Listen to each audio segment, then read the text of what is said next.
Viral penumpang bus tujuan Makassar melahirkan saat buang air di SPBU. Beredar di media sosial sebuah video yang memperlihatkan seorang penumpang bus melahirkan di toilet SPBU Bintutu Palopo. Dalam video yang diunggah oleh pemilik akun Palopo_info, terlihat keramaian di SPBU Bintutu Palopo pada Selasa, 17 Juni 2025, malam. Dilansir dari Tribun Timur, kejadian tersebut bermula saat seorang ibu hamil bernama Anggisa Putri hendak menuju Makassar dari Morowali bersama sang suami.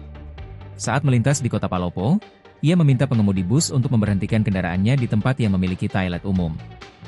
Saya suruh supir bus untuk berhenti di masjid atau SPBU yang ada toiletnya karena saya mau buang air besar. Akhirnya bus itu berhenti di SPBU dan saya turun untuk ke toilet, ujar Anggisa Putri, Rabu, 18 Juni 2025. Saat berada di toilet, Anggi melihat darah pada celananya dan meminta seseorang yang berada di depan toilet untuk memanggil suaminya.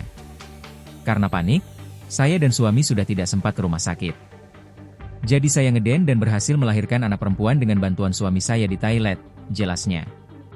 Bayi perempuan tersebut merupakan anak kedua Anggi dan suaminya, Ipul.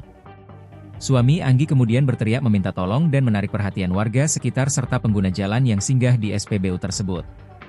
Tak lama ada seorang bidan yang kebetulan melintas di SPBU berhenti dan membantu Anggi memotong plasenta. Setelah kejadian itu, Anggi dan bayi perempuannya dilarikan ke Rumah Sakit Mega Buana Palopo yang berjarak sekira 100 meter dari SPBU.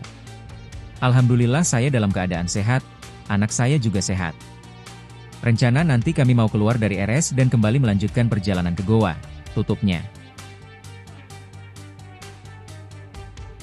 Download Tribun X sekarang, menghadirkan lokal menjadi Indonesia.